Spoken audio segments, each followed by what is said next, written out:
A blessed evening to all of you, dear friends, and also to those who are with us through this live stream. I would like to focus once again this reflection on the first reading. We've been reading from this beautiful letter, important letter of James, one of the New Testament letters written by James. And in the previous readings, we have seen, among other themes, is the issue of faith and its relation to good works.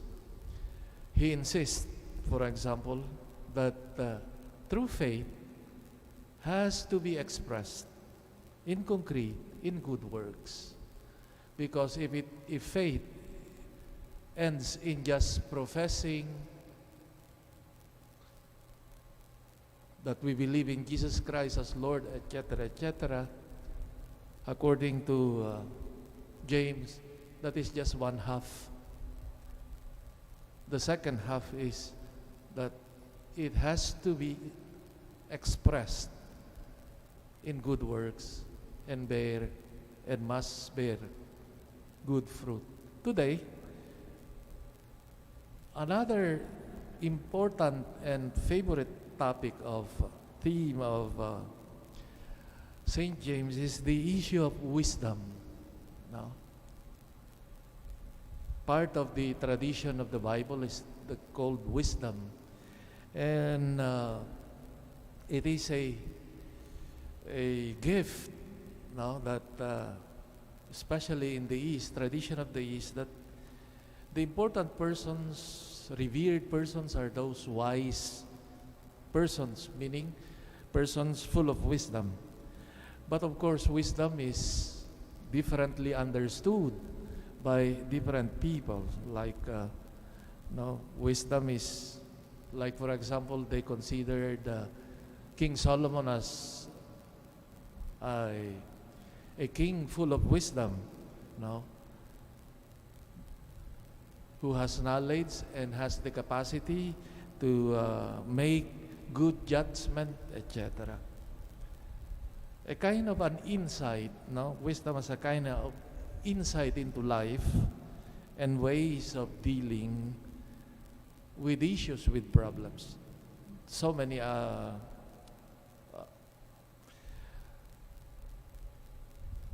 definitions we find of wisdom. But here, he would, St. James would clarify what would be wisdom for him. Now, one of the virtues, or rather the qualities that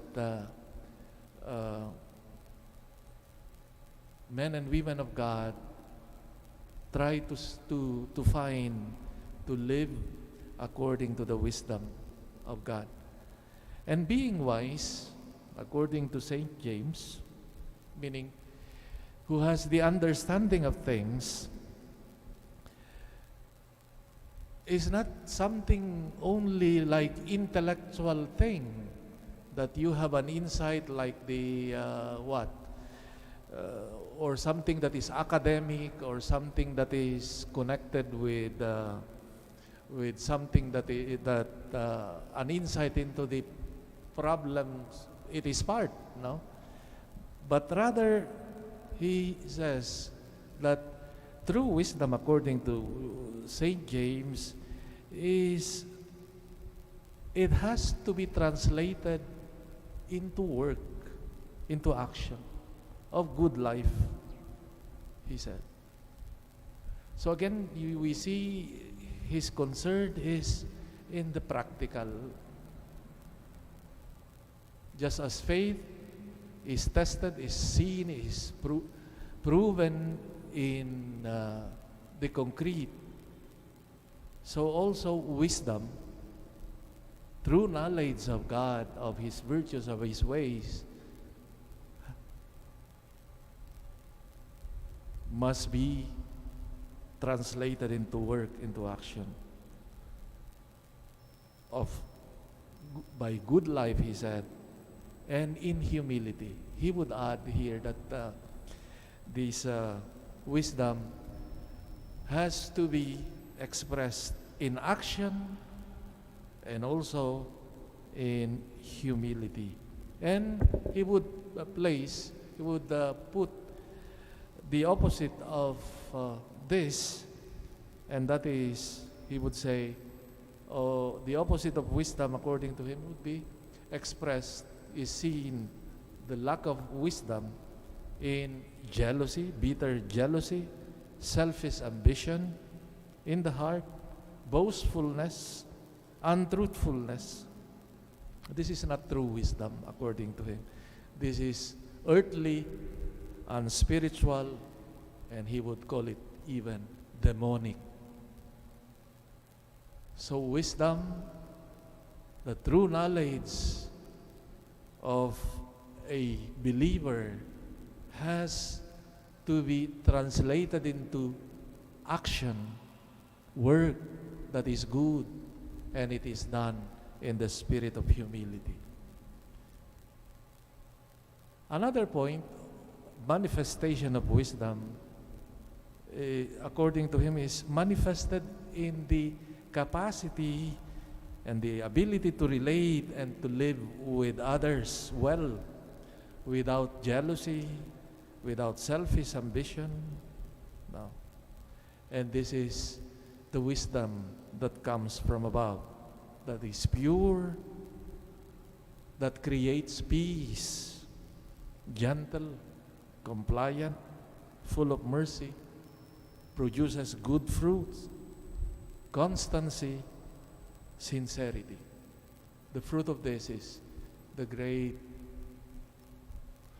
peace that one experiences if one lives according to this true wisdom that comes from above.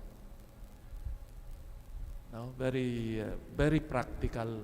Now, that faith, wisdom, relationship with God can be tested according to him in the practical level. I think very timely this reminder from St. James for all of us. No? As we live our life, as we discern what to espouse, what to follow, it is important that these things, that we see them not only from a perspective of that which is not only that is beautiful in terms of thought, program, etc., but it has to be tested in the concrete. No?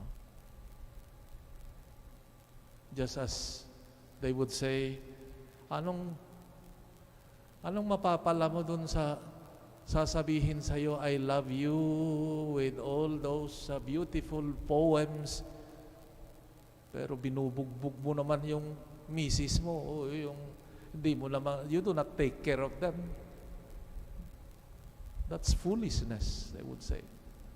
Just as we can mouth beautiful programs and projects for the country or whatever, track record, zero.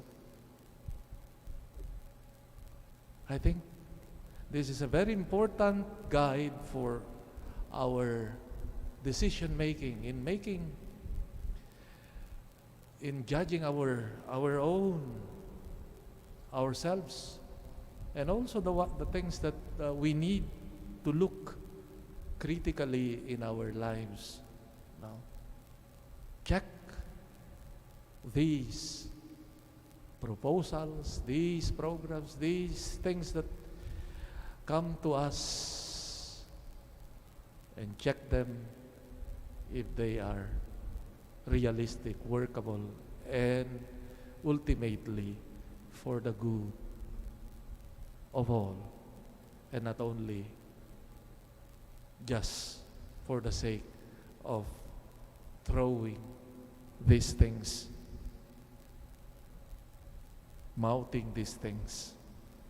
We ask the Lord that He who did not love us only in words, but in deed, in concrete, by giving His life in concrete, in the sacrifice of the cross, which we celebrate in the Eucharist. May our life, our commitment, the quality of our Christian life be also tested and proven in our commitment in doing what is good every day. Amen.